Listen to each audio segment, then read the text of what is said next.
Hello student, class ninth का maths का question paper है। फाइनल एग्ज़ाम 24-25 सेशन का। तो इसका हम सोल्यूशन करेंगे। तो जिन बच्चों के एग्ज़ाम हो चुके हैं वो अपने आंसर चेक कर सकते हैं, एंड जिनके अभी नहीं हुए उनके लिए इम्पॉर्टेंट है बहुत ज़्यादा। एंड साथ ही साथ प्लेलिस्ट को भी ज़रूर चेक कर लेना। प्लेलिस्ट का लिंक भी डिस्क्रिप्शन में, उसमें भी इंपॉर्टेंट क्वेश्चन पेपर्स है, तो आपकी प्रैक्टिस करने के लिए बहुत इंपॉर्टेंट है।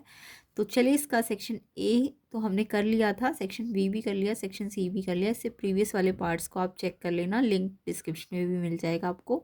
तो अभी हम इसका सेक्शन डी लॉन्ग क्वेश्चन करेंगे एंड सेक्शन ई। तो ये आपका फाइनल एग्ज़ाम 24-25 के लिए है।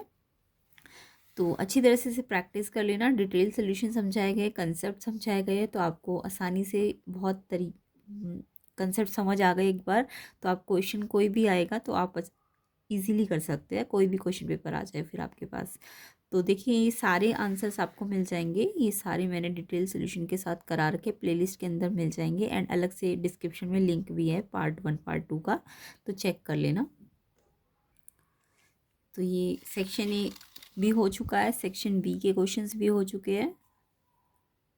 सेक्शन सी भी हमने डिटेल में समझा था कंसेप्ट के साथ, सारे क्वेश्चन इंपॉर्टेंट है, तो अच्छी तरह से इन्हें प्रैक्टिस कर लेना। नेक्स्ट है इसका सेक्शन डी लॉन्ग क्वेश्चन। तो चलिए इसे स्टार्ट कर लेते हैं।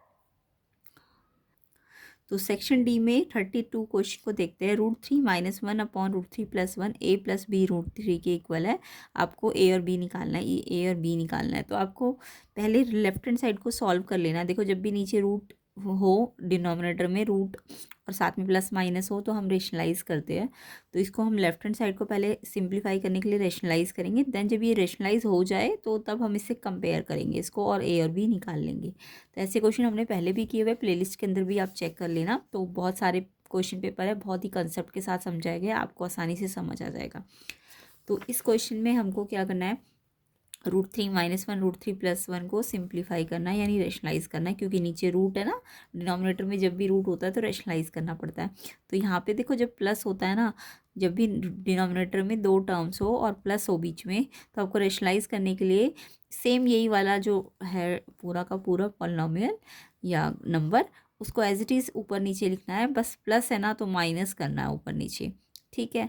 अगर यहाँ प्लस है तो माइनस करना, और अगर यहाँ माइनस होता तो यहाँ पे हम प्लस कर देते। यानी बिल्कुल एज इट इज़ ये वाला ही लिखना है, ऊपर भी और नीचे भी, मल्टीप्लाई में भी करना है और डिवाइड भी। बट प्लस है तो माइनस करना, यानी इसे आप कह सकते हैं ये इसका कॉन्जुगेट है। तो प्लस है तो यहाँ माइनस करना है, ठीक है। इन दो टर्म्स के बीच में जो साइन है उसका साइन चेंज कर देना है, और वो ऊपर वही नीचे लिखना है। इससे क्या होगा, जो ये आपका टर्म था, ये नीचे ना आइडेंटिटी बन जाएगा a + b और a - b की। तो a + b a - b की आइडेंटिटी तो सबको आती है ना। क्या होती है a + b और a - b की आइडेंटिटी? ये होती है आपकी a² - b²। तो यहाँ पे a √3 है, √3 का स्क्वायर, माइनस b क्या है 1, 1 का स्क्वायर। और ऊपर भी आपको दिख रहा है a - b a - b यानी a - b का होल स्क्वायर बन रहा है ना। यहाँ भी माइनस, यहाँ भी माइनस, तो सेम है अगर, तो होल स्क्वायर बन रहा है। तो a - b का होल स्क्वायर भी आपको पता होना चाहिए, a², b²। अगर यहाँ माइनस है ना तो 2ab जो होगा वो माइनस का हो जाएगा। और अगर यहाँ प्लस होता a + b+ का होल स्क्वायर, तो फिर a², b² माइनस की जगह यहाँ 2ab हो जाता। अभी फ़िलहाल हमें ये वाला यूज़ करना है। तो a - b का होल स्क्वायर यानी a का स्क्वायर √3 का स्क्वायर। जब भी किसी भी रूट का स्क्वायर करते हैं, तो जब भी रूट का स्क्वायर करते हैं तो ये रूट हट जाता है। √3 का स्क्वायर मतलब √3 को √3 से मल्टीप्लाई, तो जब भी रूट के अंदर पेयर में कोई नंबर हो तो वो रूट से बाहर आ जाता है। ये रूल पता है ना। तो √3 किसी भी नंबर का रूट का स्क्वायर हो तो उसमें से रूट हट जाता है। तो √3 का स्क्वायर करोगे 3 आएगा। 1 का स्क्वायर तो 1 ही होता है, 1 × 1 1 होता है। 1 का स्क्वायर मतलब 1 को 1 से मल्टीप्लाई करना है, 1 को 2 से मल्टीप्लाई मत करना, 1 होता है 1 का स्क्वायर, ठीक है। 1 का स्क्वायर मतलब 1 × 1 1 होता है। तो इसलिए a का स्क्वायर b का स्क्वायर यानी 1, एंड 2 × a × b है ना, यही है। 2 × a × b, b कितना है 1, तो 1 तो 2 1 2 ही हो जाएगा, इसलिए लिखा नहीं था मैंने। तो जस्ट 2√3 इसका आंसर होगा a2ab का। और बीच में माइनस है ना, यहाँ पे देखो माइनस होता है, तो यहाँ भी -2ab होता है, तो इसमें माइनस का साइन लगेगा। अब √3 का स्क्वायर अभी बताया 3 हो जाएगा, 1 का स्क्वायर 1 हो जाएगा, 3 में से -1 करो 2 बचेगा नीचे, और नंबर को नंबर से प्लस करो, 3 और 1 तो प्लस होके 4 हो जाएंगे। बट ये रूट वाली टर्म है ना, तो ये ऐसी रहेगी, ये नंबर से ही प्लस माइनस होगा। ये रूट वाला टर्म जो है ये अलग से लिखा जाएगा। उसके बाद आप ऐसे कैंसिल मत करना, 2 से कहीं इसको 2 पे काट दो, ऐसे नहीं होगा। पहले आपको इसमें से कॉमन लेना पड़ेगा। 2 और 4 में से कॉमन आ सकता है ना, 2 दोनों में, 2 दोनों में है ना, तो 2 हमने कॉमन बाहर लिया तो अंदर इसमें से 2 2 जा 4, यानी अंदर 2 बचा, और इसमें से 2 बाहर है अगर, तो इसमें से सिर्फ √3 बचेगा अंदर, है ना। तो देखो यहाँ पे 2 कॉमन लिया मैंने, तो यहाँ तो 2 2 जा 4, 2 बचा, बट यहाँ तो 2 था तो ये 2 तो बाहर है, तो ये अंदर सिर्फ √3 बचेगा। और फिर 2 से ये 2 अब कैंसिल हो जाएगा, पहले नहीं कैंसिल कर सकते, अब हो जाएगा क्योंकि मल्टीप्लाई में आ गया, तो अब ये कैंसिल हो गया। अब ये 2 माइनस √3 आ गया। और आपको पता है ये पूरा किसके बराबर था, ये जो हमने सिंप्लीफाई किया ये किसके बराबर था, a + b √3 के। तो ये जो भी मेरा फाइनल आंसर आया है 2 माइनस √3, अब नीचे डिनोमिनेटर हट चुका है ना, तो अब मेरा जो भी आंसर आया है वो किसके बराबर है, वो a + b √3 के बराबर है। अब आप इससे ना कंपेयर कर लो, a क्या है जो बिना रूट वाला टर्म है, तो इससे इसको कंपेयर करो। a बिना रूट वाला टर्म है, तो इसमें बिना रूट वाला टर्म क्या है, 2 है ना, तो a आपका 2 आ जाएगा। एंड b क्या है जो √3 वाला टर्म है, तो इसके साथ √3 होना चाहिए, तो √3 के साथ b √3 इस माइनस √3 के अगर इक्वल है, तो √3 से √3 कट गया, तो माइनस तो लिखोगे नहीं, कितना लिखोगे, ये √3 तो √3 से ये कंपेयर करोगे ना, b √3 को माइनस √3 से, तो √3 तो √3 से कट गया। अब b किसके बराबर है, यहाँ आगे कुछ नहीं है, नहीं 1 है आगे, तो ये -1 के इक्वल है, तो b आपका -1 आ जाएगा। आई होप किस किस बच्चे को ये क्वेश्चन समझ आ गया, कमेंट ज़रूर करना। तो इस तरीके से आपको इसे पूरा रेशनलाइज करना है, और भी वीडियोस में मेरी देखना, तो आपको आसानी से और समझ आ जाएगा। तो यहाँ b का -1 इसलिए आया क्योंकि √3 वाला टर्म, b √3 वाला टर्म इससे कंपेयर करोगे ना √3 से, तो √3 से कट गया, तो b आपका किसके बराबर है, माइनस, खाली थोड़ा लिखोगे, इसके आगे 1 है, तो -1 के इक्वल है। ठीक है, तो ये इसका आंसर है, a आ गया 2, b आ गया -1। नेक्स्ट क्वेश्चन पे आते हैं। नेक्स्ट क्वेश्चन तो a और b निकल गया। नेक्स्ट है एक्सप्रेस करना है 2.454545 को p/q फॉर्म में।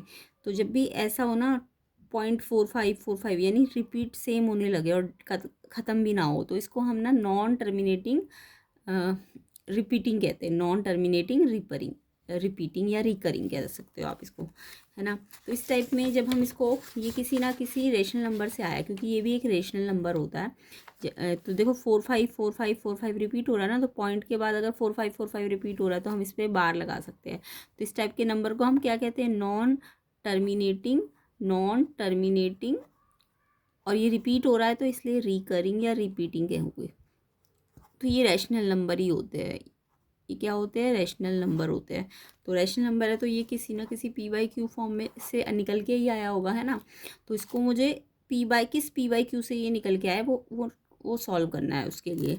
ठीक है, तो जब भी ऐसा क्वेश्चन आए तो हमें पता है 45454545 इन्होंने बहुत बार लिख दिया, हमने जो रिपीटिंग नंबर है ना उसे जस्ट 2 बार लिख दिया, तो हम इसे ऐसे भी लिख सकते हैं 2.4545। मैंने 4 बार ना रिपीट करके मैंने इसे सिर्फ 2 बार रिपीट कर दिया, डैश डैश डैश। ठीक है, करने को आप 4 भी बार कर सकते हो, मैंने जो रिपीटिंग नंबर थे उनको 2 बार रिपीट किया। अब आपको पता है ना जो रिपीटिंग है उस पर यानी बार लगेगा, कितने नंबर पे बार लगेगा, 2 नंबर रिपीट हो रहे बार बार, तो 2 नंबर पे बार लगेगा, है ना। अब ये x है मेरा, है ना। अब मेरे को पता है कि ये 2 नंबर रिपीट हो रहे हैं, तो यहाँ पे 2 नंबर्स पे बार है, कितने नंबर रिपीट हो रहे हैं, 2 नंबर रिपीट हो रहे हैं ना, तो 2 नंबर पे अगर बार है तो यानी हम इसको, इस जो x है हमारा उसको हम मल्टीप्लाई करेंगे दोनों साइड 100 से, क्योंकि 2 नंबर रिपीट हो रहे हैं तो इसलिए 100 से मल्टीप्लाई करेंगे। अगर मान लो एक ही नंबर रिपीट हो रहा होता तो 10 से करते, अगर 3 नंबर रिपीट हो रहे होते तो 1000 से करते। जितने नंबर रिपीट होंगे ना, 454545 यानी 45 ही तो रिपीट हो रहा है, यानी 2 डिजिट रिपीट हो रहे हैं, तो इसलिए 100 से मल्टीप्लाई करना है। तो दोनों साइड हमने 100 से मल्टीप्लाई किया, तो ये 100x हो जाएगा, और इसको 100 से मल्टीप्लाई करने का मतलब इसको इंटू 100 करेंगे। अब 100 से मल्टीप्लाई जब भी डेसिमल को करना होता है तो हम पहले 2 जीरो लगाएंगे इसके लास्ट में, 245 लिख के इसके लास्ट में 2 जीरो लगाएंगे, और फिर काउंट करेंगे डेसिमल कितने पे लगाया, 1 2 3 4, तो यहाँ से 1 2 3 4 यानी कि यहाँ पे डेसिमल लग जाएगा। पहले मल्टीप्लाई करना, जितनी जीरो है लगा देना, और फिर डेसिमल काउंट करना, 4 नंबर के बाद है ना, तो 4 डिजिट के बाद आप डेसिमल लगाना, पहले मल्टीप्लाई करना है फिर डेसिमल लगाना है। उसके बाद ये सेकंड इक्वेशन आ जाएगी और ये फर्स्ट आ जाएगी। अब सेकंड इक्वेशन में से फर्स्ट को हमें क्या करना होता है, माइनस करना होता है, सब्ट्रैक्ट फर्स्ट फ्रॉम सेकंड। तो 100 में से 1x को माइनस करो तो 99x, लेफ्ट से लेफ्ट साइड को माइनस करो, 100 माइनस 1 99x, एंड इसमें से इसको माइनस करो। तो इसमें से इसको माइनस करने का मतलब इसको पहले ऊपर लिखेंगे 245.4500, और ये वाला जो है नीचे लिखेंगे, पॉइंट के नीचे पॉइंट आना चाहिए, तो पॉइंट के नीचे पॉइंट, पॉइंट के बाद है 4545 और पॉइंट से आगे 2 है। अब देखो यहाँ जीरो है ना ऊपर, तो इनको तो हटा दो, है ना, ये वाले जो जीरो वाले लाइन है इनको हटा दिया, बस इतना ही लेना है हमें। 5 - 5 0, 4 - 4 0, 5 - 2 3, 243.0 का मतलब 243 आ गया, है ना।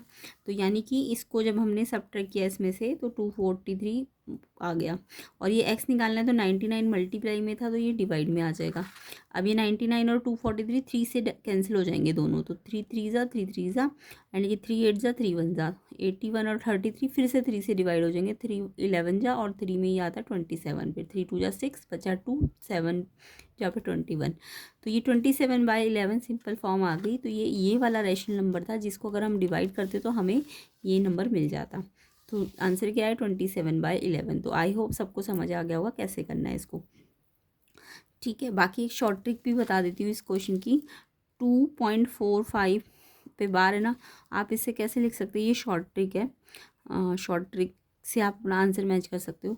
2.45 को आप लिख सकते हो 2 + 2 को अलग कर दिया और 0.45 बार को अलग कर दिया मैंने, है ना। ऐसे भी कर सकते थे आप, 2 को अलग कर दो, 0.45 बार को अलग कर दो। अब आपको 0.45 बार का शॉर्ट ट्रिक पता होगा। 0.45 अगर 2 नंबर पे बार है तो 299 मतलब 2 बार 99 लिख दिया करो। ठीक है, अगर 2 नंबर पे बार है तो 2 बार 99 लिख दिया करो। तो ये 45/99 इसका रेशनल नंबर है, और इसे थोड़ा कैंसिल कर लो। 3 1 ज़ा 3 5 ज़ा 3 3 ज़ा, फिर 3 से कटेगा तो 5/11, यानी इसका आंसर कितना आएगा 5/11। और 2 के साथ इसे ऐड करने का मतलब इसका पहले एलसीएम लो 11, उसके बाद 11 2 ज़ा 22, एंड रेशनल नंबर सॉल्व करने आते हैं ना, 11 और 1 का एलसीएम 11, 11 2 ज़ा 22, 5 1 ज़ा 5, तो ये आ गया आपका 27/11। ऐसे भी कर सकते थे आप चाहो तो आपको 0.45 की ट्रिक पता होनी चाहिए। 0.45 पे बार है, जब भी ऐसे नंबर हो तो उनका बार हटाने का मतलब 45 है ना, 2 नंबर पे बार है तो 2 बार 9 से आप डिवाइड कर दो, तो ये इसका आंसर, इसको सिंप्लीफाई करके कितना आ रहा था 5/11। तो अगर सिर्फ इतना होता तो 5/11 होता, बट 2 भी था तो 2 के साथ प्लस करने का अंदर रेशनल नंबर का एलसीएम लेके सॉल्व करोगे। तो ऐसे भी आप कर सकते हो, ये शॉर्ट ट्रिक से मैंने करा दिया। ठीक है, आप इससे भी कर सकते थे। नेक्स्ट देखो, नेक्स्ट क्वेश्चन है फाइंड 33 में x+y 12 दिया है, xy 27 दिया है, x² + y² आपको फाइंड करना है। तो बहुत ही सिंपल सा क्वेश्चन है, x+y दिया है और x² + y² अगर निकालना है तो पहले हम इसको लेके चलेंगे, ये जो गिवन है हमको, हमें x+y दिया और x² + y² निकालना है। तो आपको पता है ये x² + y² कब बन सकता है, जब मैं इस पर स्क्वायरिंग कर दूँ। तो हमने क्या करा, यहाँ स्क्वायर किया तो यहाँ भी स्क्वायर करना पड़ेगा। तो हमने ये जो गिवन था स्क्वायरिंग कर दी दोनों साइड, तो इससे ये इस पर तो होल स्क्वायर लग जाएगा और इस पर स्क्वायर लग जाएगा। 12 का स्क्वायर मतलब 12 को 12 से मल्टीप्लाई करो 144, और ये आइडेंटिटी से खुलेगा a + b का होल स्क्वायर, a का स्क्वायर b का स्क्वायर +2 × a × b, अभी थोड़ी देर पहले मैंने आइडेंटिटी बताई थी, एंड ये 144, ये आपको निकालना है ना। तो ये तो ऐसे ही रखेगा 2 as it is. X Y आपको गिवन था 27, तो एक्स वाई यहाँ मल्टीप्लाई हो रहा है 2 के साथ, तो 2 × XY कितना दिया 27, ठीक है, = 144। ये सेकंड से मैंने 27 लिया है, ठीक है। 27 2 जा 54, 54 प्लस है, इधर जाके माइनस हो जाएगा तो ये निकल जाएगा आपका 90। तो ये तो सिंपल सा ही क्वेश्चन था। नेक्स्ट क्वेश्चन देखो, ये भी बहुत ही सिंपल है, a + b का होल क्यूब निकालना है। तो a + b का होल क्यूब की आइडेंटिटी तो सबको आती है ना, a का क्यूब, b का क्यूब, 3a² b + 3ab²। जब a प्लस हो तो यहाँ भी प्लस, यहाँ भी प्लस, यहाँ भी प्लस, जब लेकिन माइनस होता है यहाँ पे तो इधर माइनस आता है और इधर माइनस आता है, बाकी इधर और इधर प्लस आता है, ठीक है।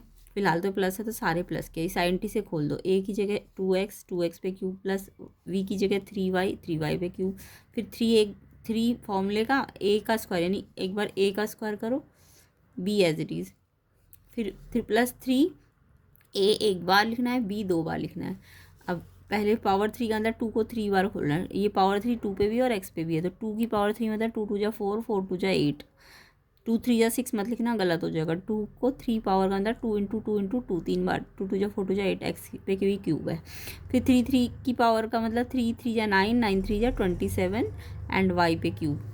फिर ये देखो पहले पावर को खोलो, 2 पे ये 2x पे 2 पावर है, तो पहले 2 पे पावर 2 ही तो 4 होगा ना, 2 2 जा 4 और 4 3 जा 12, 12 3 जा 36, x 2 बार है, y 1 बार है। अब ये वाली पावर पहले खोलो, 3 का स्क्वायर मतलब 3 3 जा 9, 9 2 जा 18, 18 3 जा 54 और x 1 बार है, y कितनी बार है, 2 बार है, तो ये आपका एक्सपेंशन आ जाएगा। तो आई होप आइडेंटिटी लगानी तो सबको आती होगी।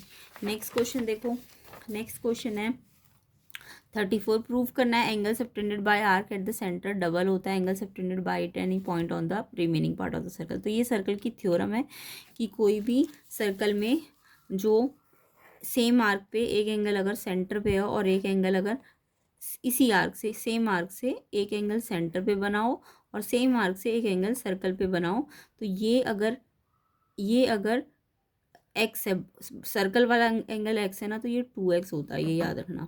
यानी ये अगर 30 है तो सेंटर वाला 60 होगा, ठीक है, यानी सेंटर वाला डबल होगा। तो ये वाली थ्योरम मैंने प्रूफ पहले भी करा रखी है, आप मेरे प्रीवियस वीडियोस को देख लेना प्लेलिस्ट के अंदर, तो आपको आसानी से समझ आ जाएगी। ये बहुत इंपॉर्टेंट थ्योरम होती है, बाकी फ़िलहाल तो आप इसको ऐसे ही देख लो।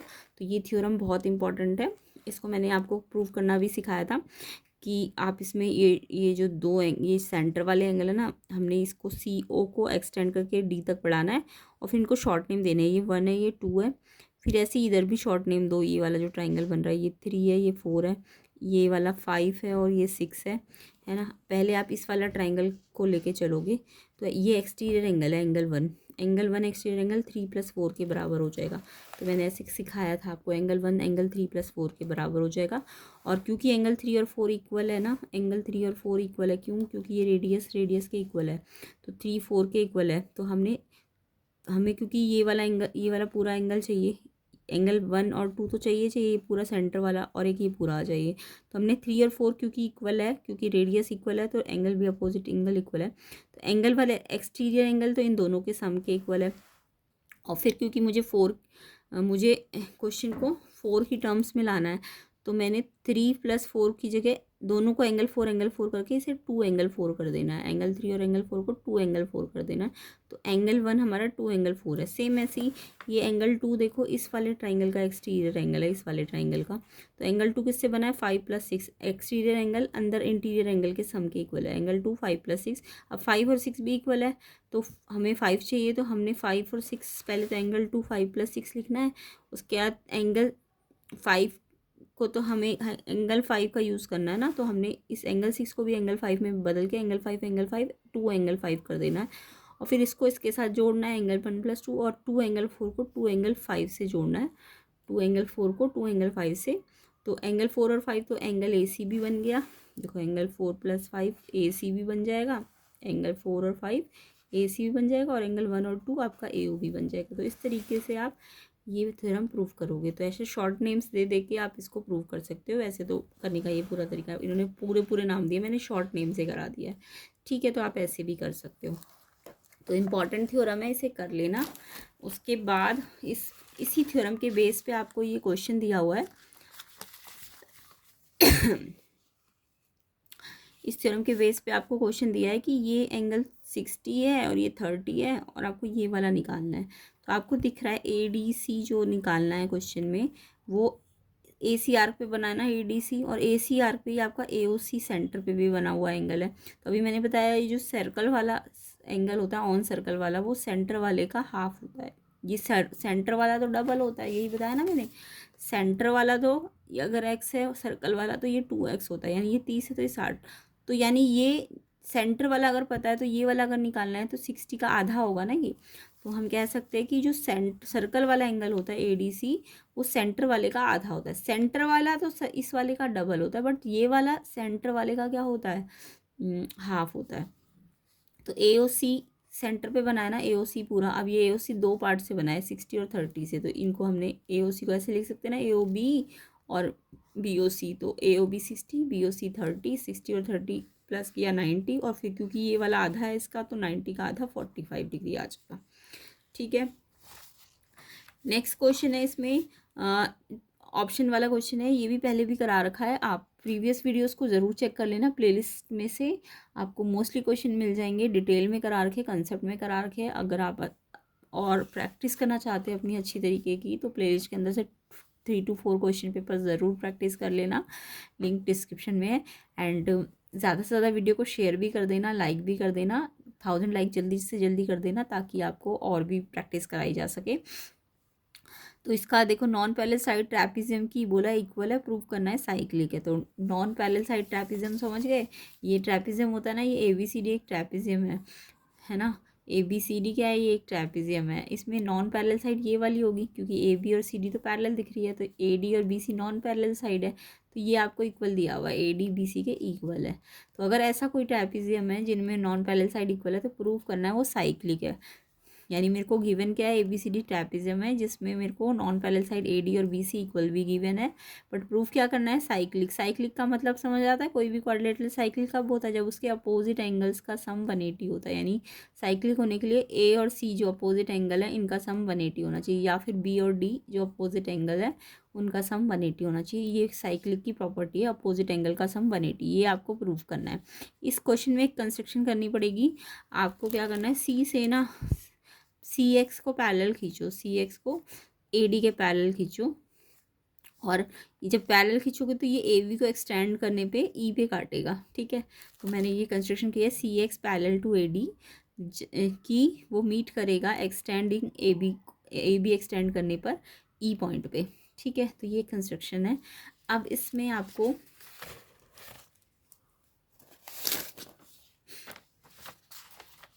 अब इस क्वेश्चन में आपको दिया हुआ है, AB तो ऑलरेडी CD के पैरेलल थी, तो AEB पूरी CD के क्या हो जाएगी, पैरेलल हो जाएगी ना। अगर AB CD के पैरेलल है, तो AEB तो CD के क्या हो जाएगी, पैरेलल हो जाएगी।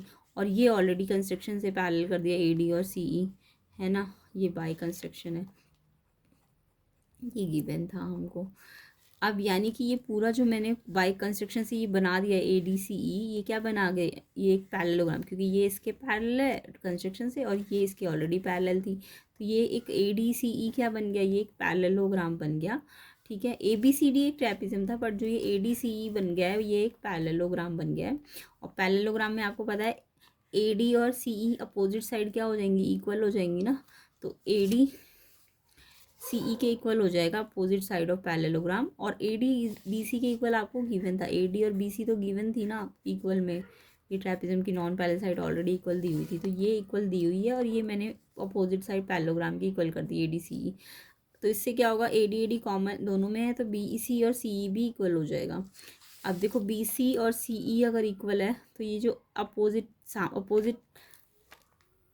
ये इक्वल हो गए ना, तो ये अपोजिट एंगल भी क्या हो जाएंगे, 1 और 2, ये भी इक्वल हो जाएंगे।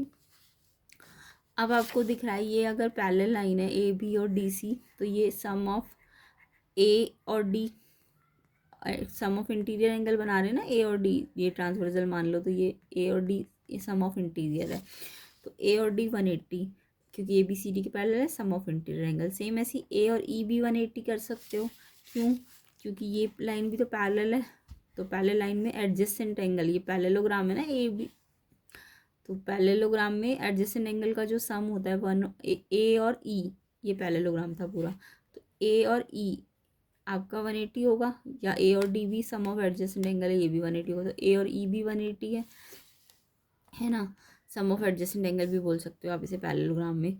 और E एंगल 1 था हमारा, E क्या था, E हमारा एंगल 2 था, और एंगल 2 किसके बराबर है, एंगल 1 के, तो E की जगह में E एंगल 2 है ना, क्योंकि तो एंगल 2 किसके बराबर है, एंगल 1 के, तो एंगल 1 लिख सकती हूँ, क्योंकि एंगल 2 और 1 इक्वल है।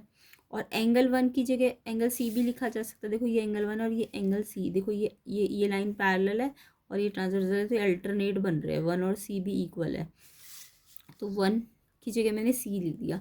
तो A और C ही तो 180 प्रूव करना था, A और C क्या करना था, 180 प्रूव, तो ये हमने कर दिया A और C 180। ठीक है, और सिमिलरली बी और डी भी 180, तो यानी कि प्रूव हो जाएगा कि ये साइक्लिक है। ओके, तो इस तरीके से आपको ये करना था। नेक्स्ट क्वेश्चन देखो, नेक्स्ट है आपका, इसमें आपको एक टेबल दिया हुआ है, 100 स्टूडेंट्स के मार्क्स दिए है, और उसके 0 से 20 वाले मार्क्स वाले कितने बच्चे, 10, 20 से 40 मार्क्स वाले 15 बच्चे। तो ऐसे करके ये मेरे को एक फ्रीक्वेंसी डिस्ट्रीब्यूशन टेबल दिया है, और इसकी हेल्प से मुझे एक हिस्टोग्राम भी बनाना है और पॉलीगन भी बनाना है।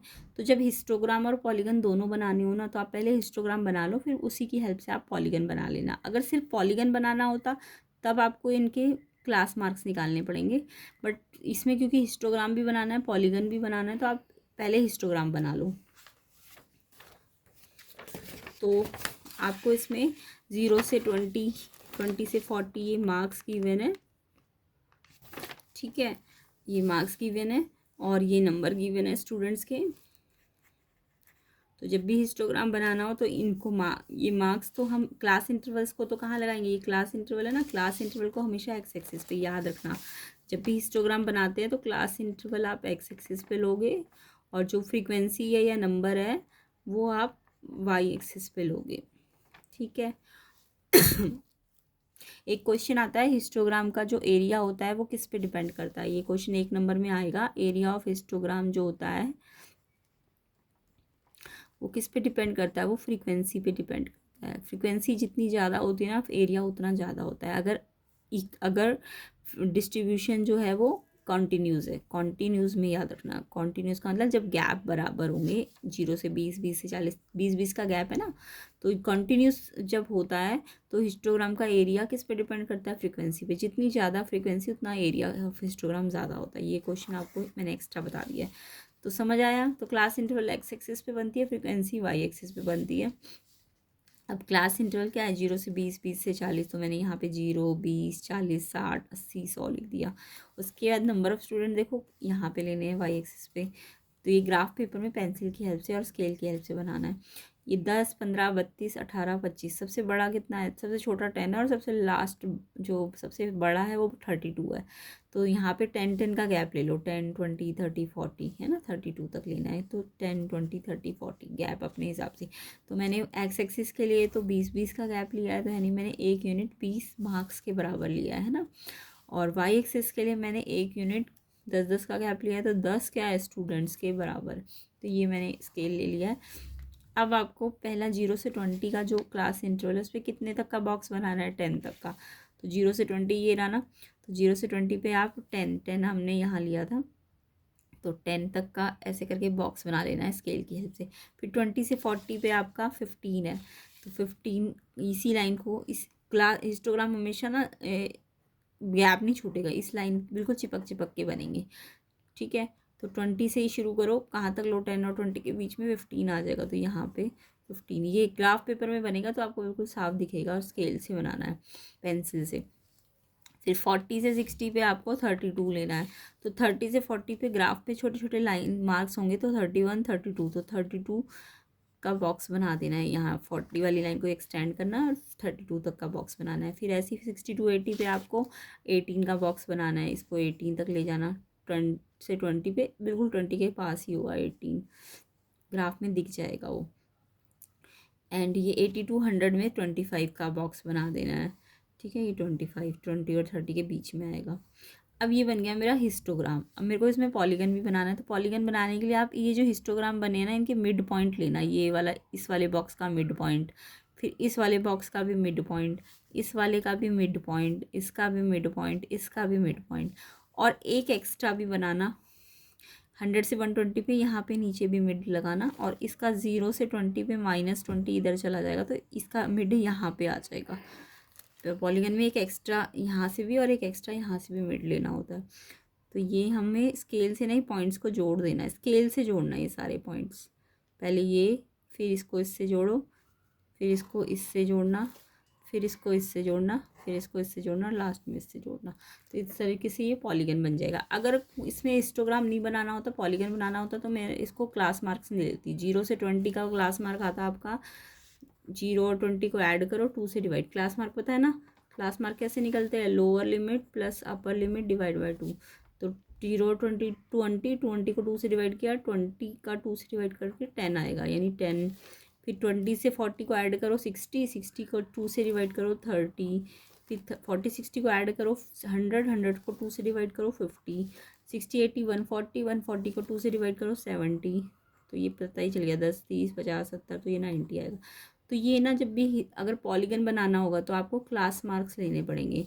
और फिर फ्रीक्वेंसी तो यहाँ दी होगी 10 15 32 18 25। अब आप क्या करोगे, ये जो क्लास मार्क है इन्हें एक्स एक्सिस पे लोगे। जब भी पॉलीगन बनाना हो तो क्लास मार्क लेते हैं, पॉलीगन के लिए क्लास मार्क एक्स एक्सिस पे लेते हैं और वाई एक्सिस पे आप फ्रीक्वेंसी लोगे। ठीक है, तो क्लास मार्क 10 30 50 70 9, 10 30 50 70 और 90। ठीक है, एक एक्स्ट्रा यहाँ भी लेना और एक एक्स्ट्रा यहाँ भी बढ़ाना। अब 10 पे कितना है 10, तो 10 पे 10 20 30 40, तो 10 पे 10 यानी इसका पॉइंट लगेगा। अगर क्लास मार्क लेके बना रहे हो आप पॉलीगन तो पॉइंट लगाना है, बस बॉक्स नहीं बनेगा। अब 10 पे 10 का, 30 पे कितने का 15 का, 30 पे 15 का मतलब 10 और 20 के बीच में है ना। 50 पे 32, 50 पे 32 मतलब 32, यहाँ पे इस पॉइंट लगाना होता है ना। 70 पे आपको 18 का लगाना है, 70 पे 18, 18 तो थोड़ा नीचे ही आएगा, 10 और 20 के थोड़ा, 20 के थोड़ा पास आएगा। उसके बाद 90 पे आपको 25 का, 90 पे 25, 20 और 30 के बीच में। फिर इन पॉइंट्स को आपको जोड़ना है, ये फिर ये फिर ये, और फिर नीचे से अगले वाले पे भी जोड़ना है और इससे नीचे वाले पे भी अगले वाले पे भी जोड़ना है। तो इस तरीके से ये डायरेक्ट पॉलीगन बन जाएगा। पॉलीगन अगर डायरेक्ट बनाना है तो क्लास मार्क्स निकालने पड़ते हैं और ये एक्स एक्सिस पे, ये वाई एक्सिस पे पॉइंट लगाने पड़ते हैं। बट अगर हिस्टोग्राम और पॉलीगन दोनों बनाने हैं तो आप पहले हिस्टोग्राम बनाना, फिर पॉलीगन उनके मिड पॉइंट से बना देना। ठीक है, आई होप सबको समझ आ गया है। कमेंट करना सबको समझ आ गया है कि नहीं आ गया, डायरेक्ट पॉलीगन कैसे बनता है, और अगर हिस्टोग्राम पॉलीगन दोनों बनाने को आया पेपर में तब तो आप इस तरीके से बनाना। तो आई होप सबको समझ भी आ गया होगा। अब सेक्शन ई को हम नेक्स्ट पार्ट में कवर करेंगे। इसके लिए वीडियो को ज़्यादा से ज़्यादा शेयर कर दो, ज़्यादा से ज़्यादा लाइक कर दो, 1000 लाइक जल्दी कर दो। सेक्शन ई को हम तुरंत का तुरंत कवर कर लेंगे।